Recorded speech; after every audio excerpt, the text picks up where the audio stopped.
Abran su Biblia, por favor, en el capítulo 4 del libro de San Lucas. El Evangelio según San Lucas, capítulo 4, el versículo 18. Vamos a leer la palabra de Dios y vamos a estar expectantes a lo que Dios trae a nuestras vidas. ¿Cuántos han venido en esta mañana a escuchar a Dios? Claro, porque si usted ha venido a escuchar a un hombre, usted va a salir decepcionado de aquí. Pero si usted ha venido a escuchar a Dios, su palabra va a ser abierta en esta mañana y usted va a escuchar a Dios.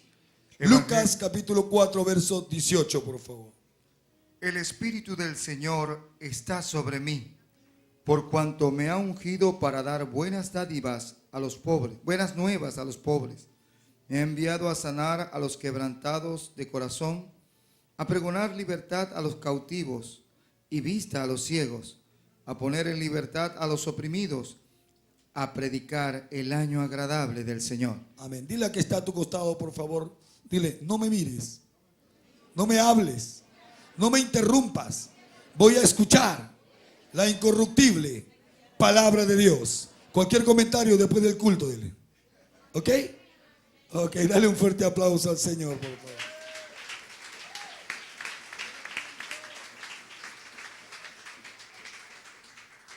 Quiero decirles que conocí al Señor hace 27 años, de una manera bastante dramática, gloria a Dios. Viví una vida de drogas, alcohol, delincuencia, a alta escala, y hice muchas cosas malas en mi vida, pero hace 27 años, un 20 de marzo, Cristo me alcanzó en la cama de un hospital cuando estaba totalmente arruinado, porque cualquiera que le sirve al diablo jamás va a terminar bien. Y en una cama de un hospital, cuando en un accidente perdí una pierna, la pierna derecha, yo uso una prótesis ortopédica y perdí casi el 99.99 de la visión en este accidente. Automáticamente para el mundo quedé totalmente arruinado, pero la Biblia dice, hermanos, que en Cristo estamos completos. Así que hace 27 años empezó para mí una aventura con Dios. Y quiero decirle que he vivido los 27 años de mi vida más felices. Porque aunque quedé arruinado físicamente, discapacitado físicamente, jamás mi discapacidad ha sido un obstáculo para predicar el Evangelio. Porque solamente hemos entendido que somos herramientas en las manos de Dios. Y no importa cómo esté la herramienta, importa que Dios use la herramienta. Así que dile al que está a tu lado, tú y yo somos una herramienta. Y más te vale que termines desgastado que oxidado.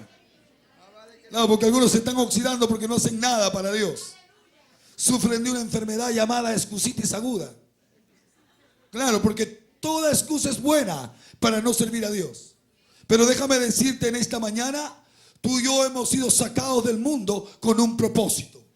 Dios tiene un plan maravilloso para tu vida. Todos somos útiles aquí. Aquí no hay ningún inútil.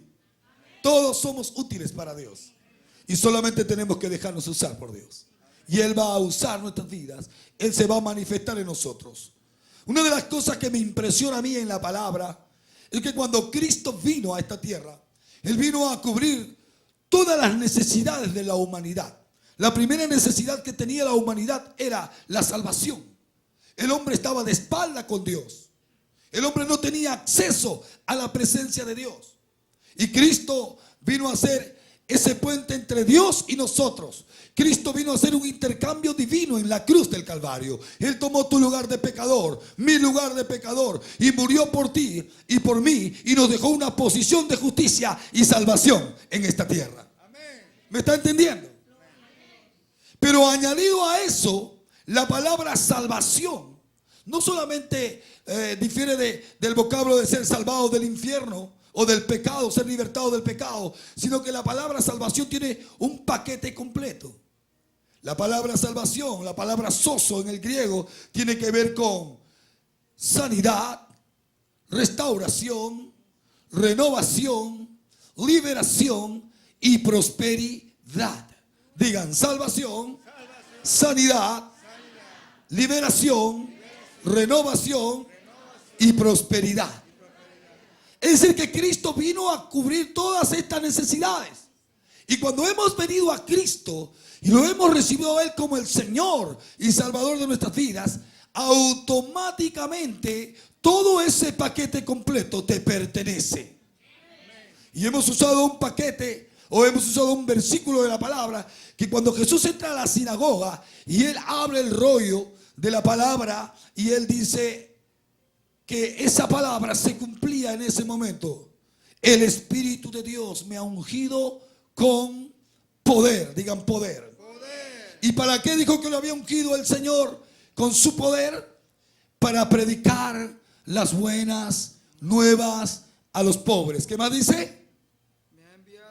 Me ha enviado a sanar a los quebrantados. Para sanar a los quebrantados de corazón. ¿Qué más dice? A predicar libertad a los cautivos. A predicar a los cautivos. Y vista a los ciegos. Dar vista a los ciegos. A poner en libertad a los oprimidos. Y a poner en libertad a los oprimidos. Señores, todos hablamos de la salvación. Todos hablamos de la sanidad. Todas las iglesias hablan de la liberación de los oprimidos. Todas las iglesias hablan de milagros. Pero muy pocas iglesias hablan de la primera noticia. ¿Y cuál fue la primera noticia? Que Dios le había ungido con poder para predicar buenas nuevas a los pobres. ¿Cuál será una buena noticia para el pobre? La buena noticia para el pobre será: muérete de hambre. No hay solución para tus problemas. La buena noticia para los pobres será: estamos en crisis. La buena noticia para el pobre será: no hay solución para tus problemas de ninguna manera. La buena noticia para el pobre es que la pobreza era una maldición de la ley. La ley tenía 3 maldiciones. El hombre no pudo cumplir la ley. No hubo uno a excepción de Cristo.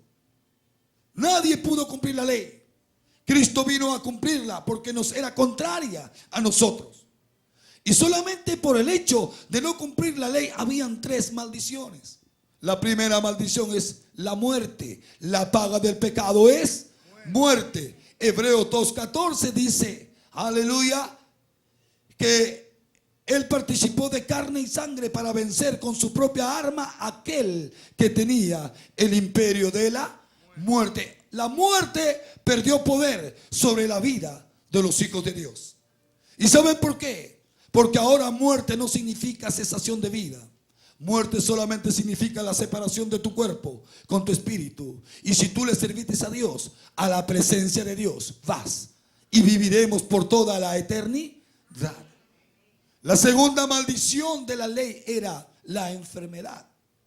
Isaías capítulo 53, versículo 4 dice tácitamente que Él fue varón experimentado en dolores y quebrantos, que Él sufrió por ti y por mí. ¿Para qué? Para que en su llaga y herida nosotros fuésemos ¿qué? Sanados o curados. La enfermedad perdió su poder en la cruz del Calvario. Jesucristo legalmente hace 2000 años te ha sanado a ti y me ha sanado a mí. Lo único que tenemos que hacer es tomar esa sanidad por medio de la fe. Legalmente tú eres sano. No importa lo que tu cuerpo te diga. No importa lo que tu cuerpo sienta. Puedes sentir síntomas, pero no aceptes la enfermedad. Porque Cristo se llevó tus enfermedades en la cruz del Calvario. Dale un fuerte aplauso al Señor por eso.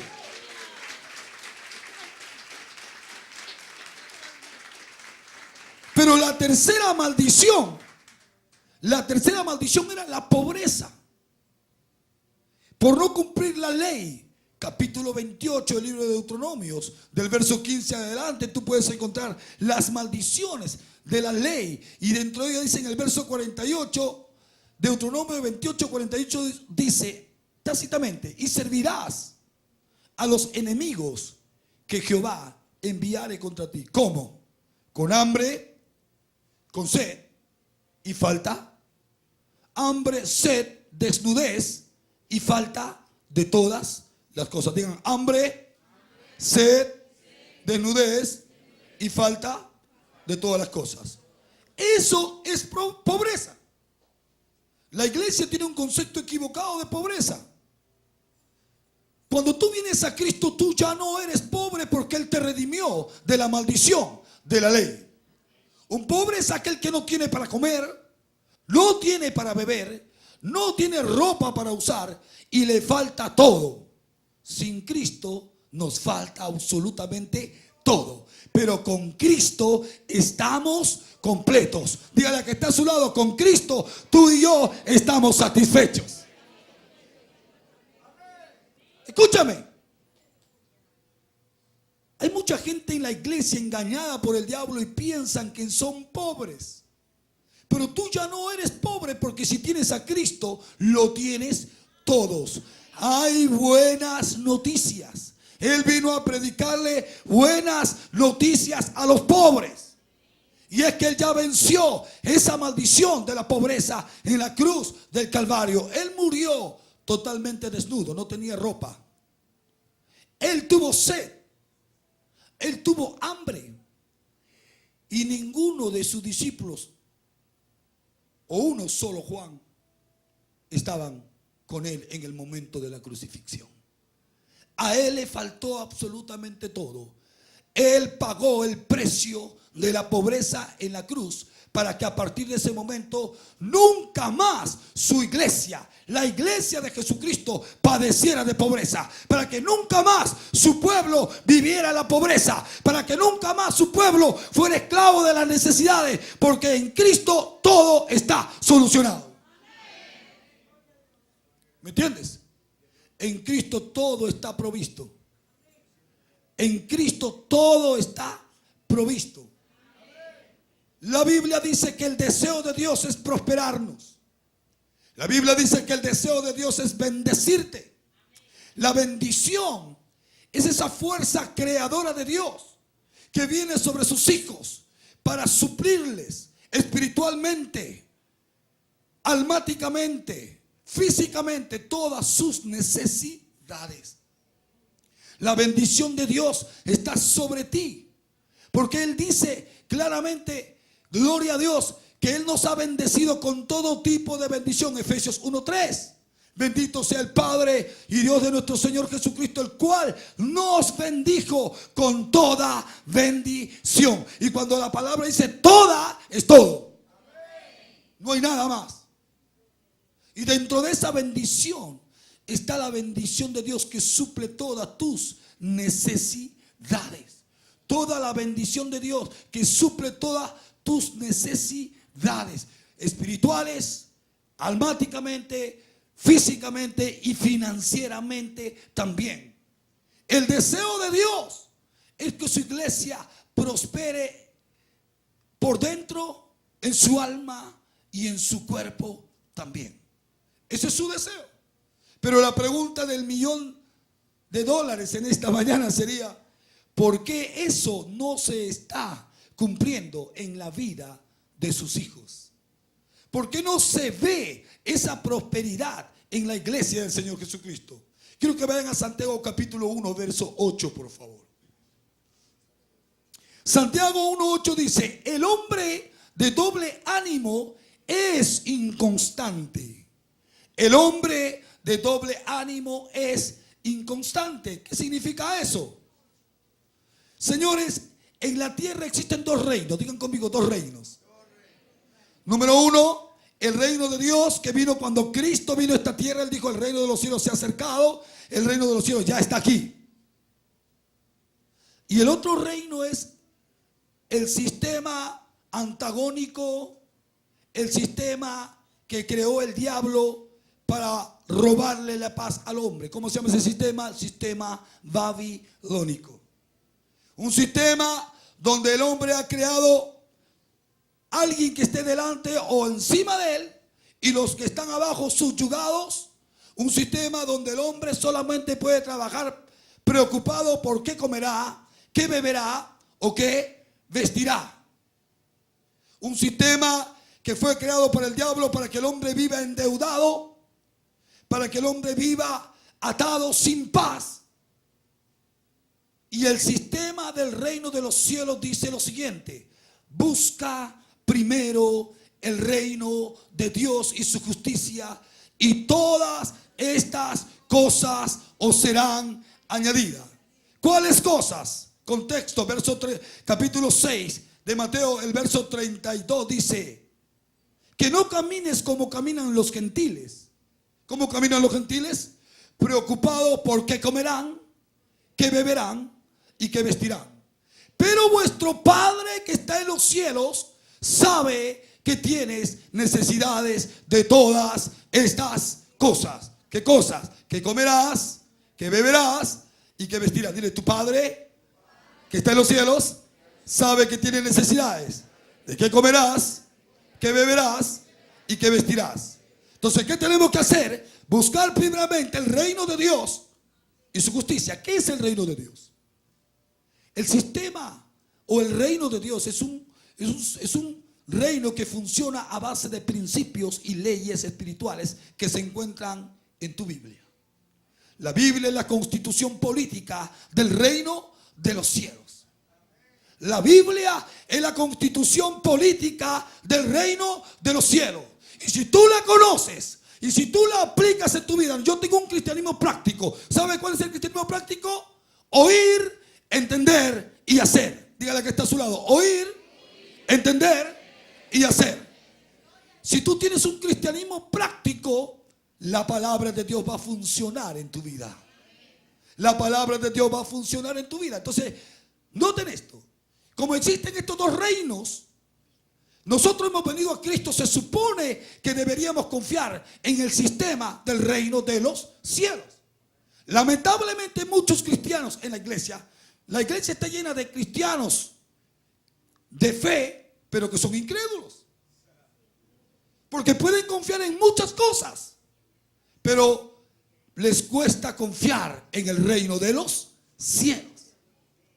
Y entonces dice aquí que el hombre de dos ánimos es aquel que está en los dos reinos. Un poquito en el reino de Dios, otro poquito confiando más en el reino de Satanás, en el reino babilónico. Por eso encontramos cristianos endeudados, cristianos que cuando pasan una crisis económica lo primero que hacen es ir al banco a tocar la puerta y el banco te va a robar tu paz.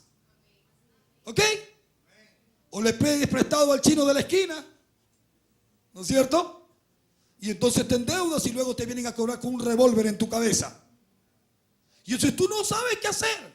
Y tú le preguntas a Dios, ¿qué pasa? ¿Pero por qué no funciona? Porque el Señor dice, ¿hasta cuándo claudicaréis?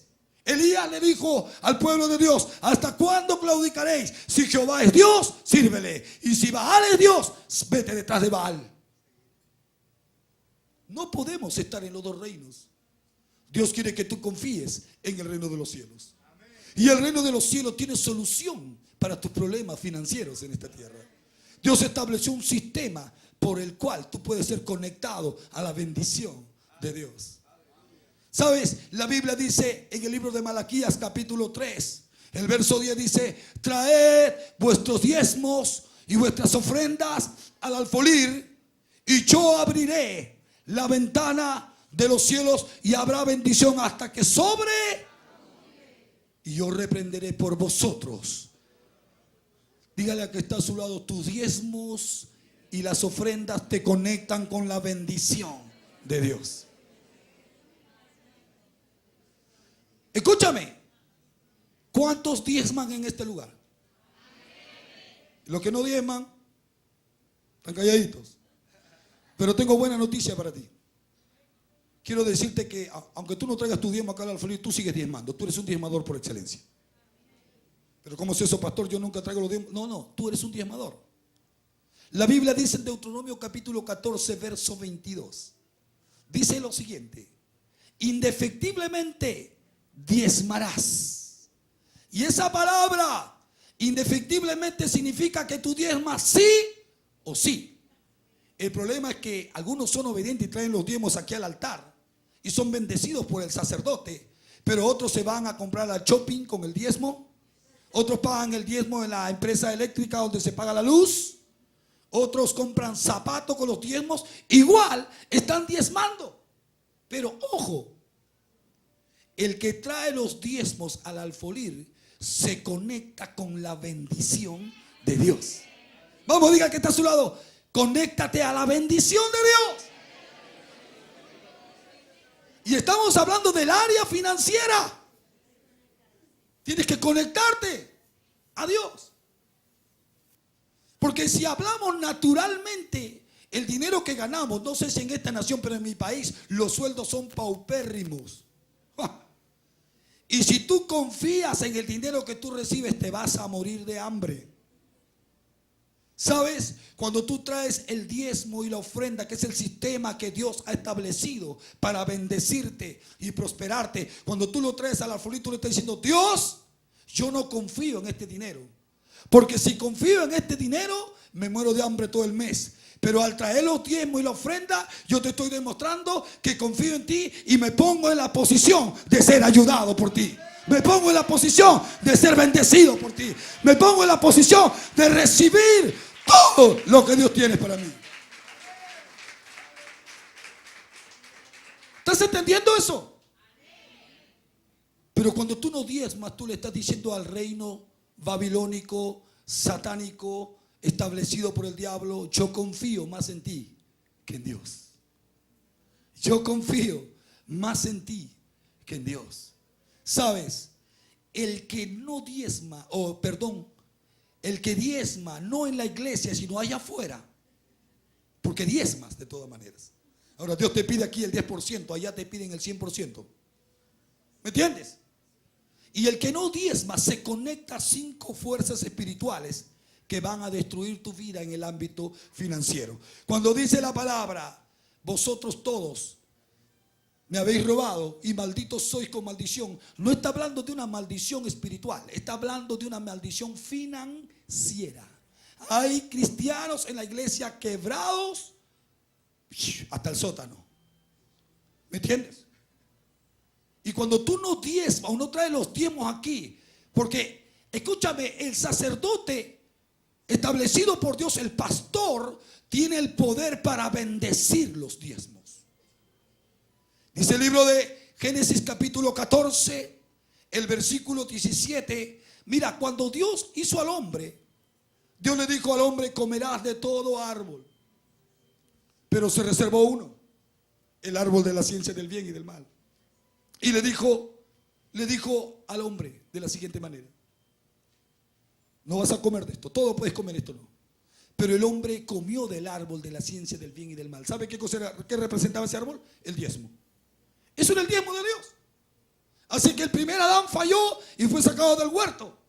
Dios necesitaba un hombre que creyera en él ahora para poder pactar con él. Su nombre, Abraham. Y escúcheme, la mayor prueba que Abraham pasó no fue entregar a su único hijo. No, señores. La mayor prueba que Abraham pasó fue entregar los diezmos a Melquisedec. ¿Por qué? Cuando Abraham viene, capítulo 14, verso 17 de Génesis, cuando él viene de derrotar a Kedorlaomer y los 5 reyes que iban con él, él viene con el botín de guerra porque Dios le entregó la victoria. Pero ¿quién se le presentó ahí adelante? El rey de Sodoma y Melquisedec, que es una teofanía de Cristo, una de las apariciones de Cristo en el Antiguo Testamento. Cuando tú vas a diezmar, cuando tú recibes dinero, lo primero que se te va a presentar son estos: el diablo y Dios. El diablo te va a decir: no diezmes porque no te alcanza. El diablo te va a decir: no diezmes porque tu mamá está enferma, hay que comprar medicina. El diablo te va a decir: sabe que hay que pagar la colegiatura, hay que pagar esos papelitos endemoniados que llegan a fin de mes, ¿no es cierto? Hay que pagar. Y entonces muchos cristianos son engañados. Pero Abraham fue y presentó los diezmos a Melquisedec. ¿Sabe qué hizo Melquisedec? Verso 17. Melquisedec sacó pan, sacó vino y le dijo: bendito seas, Abraham, hijo del Dios Altísimo. Escúchame, el pastor hace 3 cosas en la congregación: trae el pan, la palabra, esa palabra que te liberta, que te hace crecer, que te bendice. Trae vino, trae la unción. El pastor, a través de la unción que Dios ha depositado en su vida, hace transferencia sobre ti, imparte eso para que tú seas bendecido. Pero cuando tú entregas los diezmos, el pastor va a hacer lo mismo que hizo Melquisedec. bendito seas en el nombre de Jesús. Bendito seas en el nombre de Jesús. ¿Qué va a pasar? La bendición sacerdotal tiene poder para prosperarte. Por eso el Señor dijo: trae los diezmos y la ofrenda al alfolí. Pero ¿qué hay de aquellos que no lo traen? 5 fuerzas espirituales que se activan. Número 1, la pobreza. Número 2, deudas. Número 3, ruina financiera. Número 4, un espíritu de lujuria. Hay gente en la iglesia que cae fácilmente en el pecado de adulterio y fornicación solamente porque tiene una puerta abierta, no diezma. Y número 5, un espíritu de confusión. Pobreza, deuda, ruina financiera, espíritu de lujuria y espíritu de confusión. ¿Me está entendiendo? Pero este es el sistema que Dios ha creado para bendecirte. Pero lo único que tú tienes que hacer es confiar en este sistema, el sistema de Dios, porque el sistema del mundo está comprobado científicamente que no funciona, señores. El hombre allá afuera es tan pobre que solamente dinero tiene, porque su vida moral, su vida espiritual está por los suelos. Pero nosotros que tenemos a Dios en nuestras vidas, lo único que tenemos que hacer es confiar en Él. Si tú quieres salir de la pobreza, de la deuda, salir de ese bloqueo económico, porque la pobreza, señores, te hace llorar cuando no tienes para pagar el colegio de tus hijos, cuando no tienes para comprar mejores zapatos, cuando no puedes darle lo que tus hijos anhelan, cuando tus sueños no pueden ser cumplidos. Yo veo a muchos cristianos llorando y quejándose. ¿Y saben por qué? Porque no están conectados a la bendición de Dios. Y Dios quiere que tú te conectes a su bendición. Él estableció un sistema, una ley espiritual que dice: el que siembra, cosecha. Dígale que está a su lado: el que siembra, el que siembra, el que siembra. Proverbios 11:24. Yo sé que no tengo mucho tiempo, pero quiero dejarte esto en tu corazón. Proverbios 8:24 dice: hay algunos que reparten y se les es añadido más. Pero hay otros, dice, que retienen más de lo justo y vienen a pobreza. Habla aquí este pasaje de unas personas que reparten y siempre se les va a ser añadido más. Pero hay gente que retiene más de lo justo y vienen a pobreza. ¿Qué cosa es más de lo justo? Bueno, señores, la Biblia dice en Eclesiastés capítulo 5, verso 18, dice: he visto un bien debajo del sol en la tierra, que el hombre coma, beba y disfrute de su trabajo. La parte del hombre cuando recibe el dinero por su trabajo es comer, digan comer, beber y disfrutar del fruto de su trabajo. Esa es tu parte.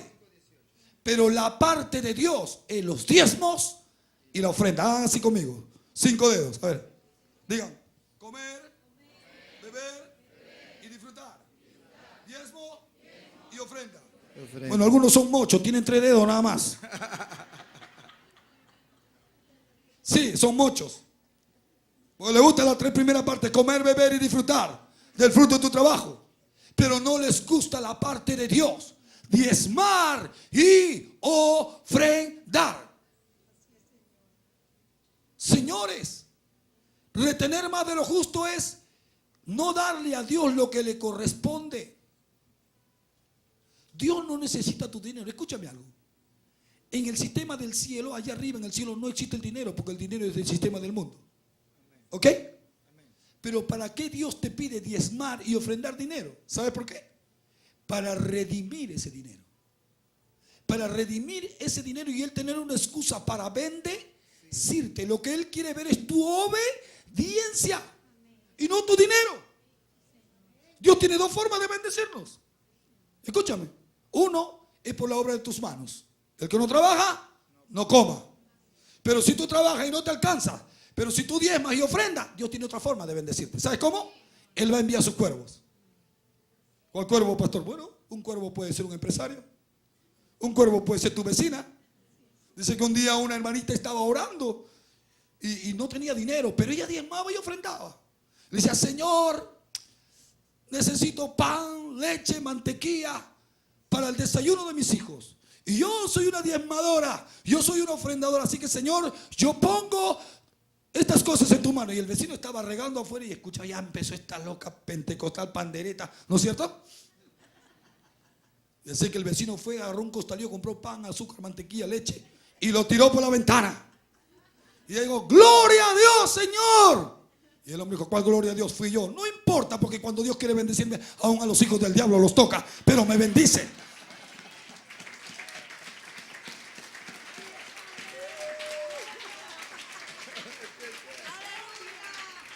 Vamos, dile, si tú diezmas y ofrendas, aún los hijos del diablo van a ser tocados para bendecirte.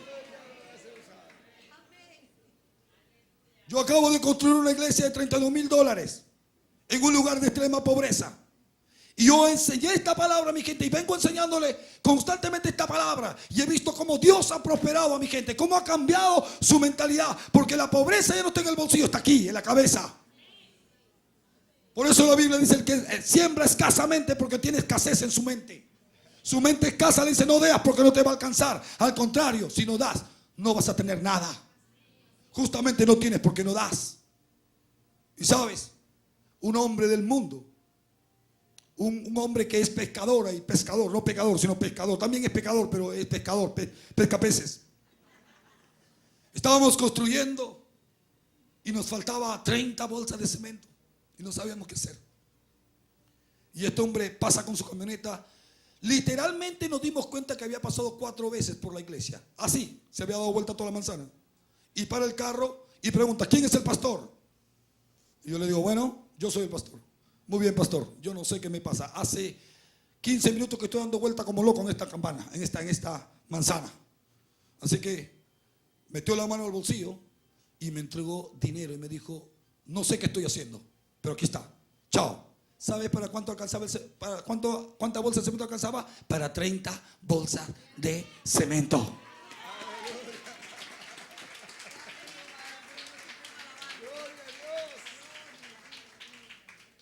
Cuando tú estás conectado al sistema de Dios y estás cumpliendo sus principios, estás cumpliendo sus leyes espirituales, es imposible que Dios no te bendiga.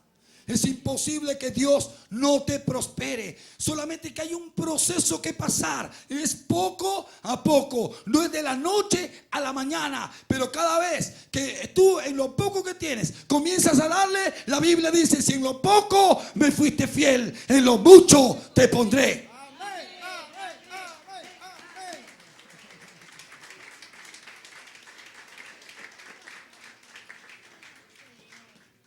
Y yo vine a la iglesia y vine quebrado totalmente financieramente.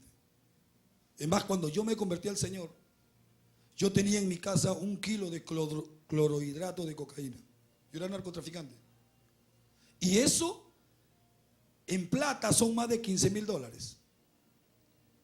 Y cuando yo me convierto a la iglesia en la que yo estaba congregando, era una iglesia pentecostal. Yo amo a los hermanos pentecostales.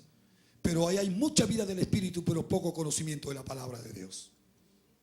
Y ellos jamás me enseñaron una palabra de prosperidad. Y yo estaba muriéndome de hambre. Hasta que un día, yo ya me había olvidado que tenía eso en la casa. Y un día que no había comido 3 días, el diablo me hace recordar eso. Y yo meto la droga en el bolsillo, según yo, para ir a venderlo a los que reducen y ya deshacerme de eso. Y una hermana me toca el hombro y dice, manito, vamos a la iglesia. Y yo me olvido de lo que tenía en el bolsillo y me voy a la iglesia. Y estamos alabando a Dios y gloria a Dios. Y viene una hermana y me dice, hermano, dice el Señor que lo que tú tienes en tu bolsillo no le agrada. Y yo dije, santo Dios. Y ese día fui a tirar esa droga a la playa. Yo vivo cerca del mar. Decidí creerle a Dios. Decidí creerle a Dios. Y sabe una cosa, hermano, jamás Dios me ha desamparado. Jamás Dios me ha defraudado. Yo decidí ser el primer diezmador y el primer ofrendador de la iglesia, porque los pastores primero tenemos que vivir lo que predicamos. Porque si no vivimos lo que predicamos, no sirve de nada. Y sabe una cosa, yo no vivo de la iglesia, porque lo que da la iglesia alcanza con la justa para invertir en la misma iglesia. Yo vivo de lo que le doy a Dios. Yo vivo de lo que le doy a Dios. Y yo decidí probar esto. Así que yo le dije un día, Señor, yo voy a probar esto. Y si no funciona, un día cuando tenga el cielo te voy a preguntar por qué no funcionó. Pero yo voy a probar esto. Y sabes, hermano, me ha funcionado a las maravillas. Dios me ha sacado a 12 naciones. Y los tickets en los aviones son exuberantes, hermano. Tengo que ir una vez por año a Dallas a recibir la palabra de Dios al ministerio de Kenny Copeland. Los pasajes en esa fecha cuestan $1,500, $1,600. Y muchas veces, hermano, solamente hemos tenido que sembrar en otros ministros para poder cosechar. Y Dios jamás nos ha desamparado. Si tú diezmas y ofrendas, tú le estás diciendo, Dios, yo confío en ti y no confío en el sistema babilónico. Porque, hermano, así trabajes 100 años, con todo el trabajo que tú hagas en 100 años no vas a poder ahorrar absolutamente nada. Así tú te mates como burro de noche y duermas de madrugada, no te va a alcanzar. Pero dice que Jehová le dará su sueño al amado. Jehová le dará su sueño al amado. Quiero terminar. Proverbios 8, verso 21. Proverbios 8:21 dice. Léanlo, por favor. Amén. Proverbios 8:21. Para hacer que los que me aman tengan su heredad y que yo llene sus tesoros. Para hacer que los que me aman, ¿cuántos aman a Dios aquí? Amén. ¿Cuántos aman a Dios aquí? ¿Cuántos aman a Dios aquí? Muy bien. Si tú amas a Dios, dice que Él te va a entregar heredad. Si tú amas a Dios, Él te va a llenar sus tesoros. Abraham amó a Dios con todo su corazón y se rindió a Dios. El final de su vida, si tú lees el capítulo 24 de Génesis, dice que él terminó riquísimo, prosperado por Dios. José amó a Dios en su vida y se dejó procesar por Dios. Es más, dice que Potifar veía que todo lo que José hacía era prosperado por Dios, que José era varón próspero. Pero ¿cómo es eso? Siendo esclavo puedo ser próspero, sí, porque prosperidad es que la bendición de Dios está en ti y lo que tú haces prospera. José estaba en la cárcel, pero el carcelero vio que lo que José hacía prosperaba y dijo, este es varón próspero, y le entregó la gerencia de la cárcel. ¿Cómo terminó sus días José? Riquísimo. ¿Cómo terminó sus días Daniel? Daniel era un joven dentro de los príncipes del pueblo de Dios. ¿Y sabes? Fue tomado por Nabucodonosor. Él decidió no contaminarse en esa tierra pagana e impía y conservarse puro e íntegro para Dios. Dios lo premió, le dio sabiduría y lo hizo gobernar 3 imperios mundiales. ¿Cómo terminó Daniel en sus días? Riquísimo. ¿Cómo quieres terminar tus días tú? ¿Cómo quieres terminar tus días tú? Muy bien, ve al libro de Job, capítulo 36. Te voy a dar un verso que te va a volar la tapa de tu cabeza en esta mañana. El sistema de pensiones de nuestras naciones son paupérrimas y hay gente que está esperando jubilarse para cobrar una miseria. Mira lo que dice aquí. Job 36:11. Job 36:11. Si oyeren y le sirvieren, acabarán sus días en bienestar y sus años en dicha. Escucha esto. Si oyeren, ¿qué estás haciendo en esta mañana? ¿Qué estás haciendo en esta mañana? ¿Cómo viene la fe? Por el oír. ¿Cómo viene la fe? Por el oír. Ahora la segunda parte, si me sirvieren. Pero yo podría añadir algo más. Y me obedecieren. Si oyeren, me sirvieren y me obedecieren, terminarán sus años en bien. Esa palabra bien es en bendición. Terminarán sus años en bendición. ¿Qué más dice? Y sus días y sus años en Dicha. dicha. Sabes, tú vas a ser un viejo rico, un anciano rico. Yo le he dicho a mis hijos, si por algún momento se les cruza en su mente cuando yo sea viejo meterme a un asilo, les voy a dar veneno para rata. Porque yo voy a terminar mis días en bendición. Voy a ser un ancianito chimuelo con plata.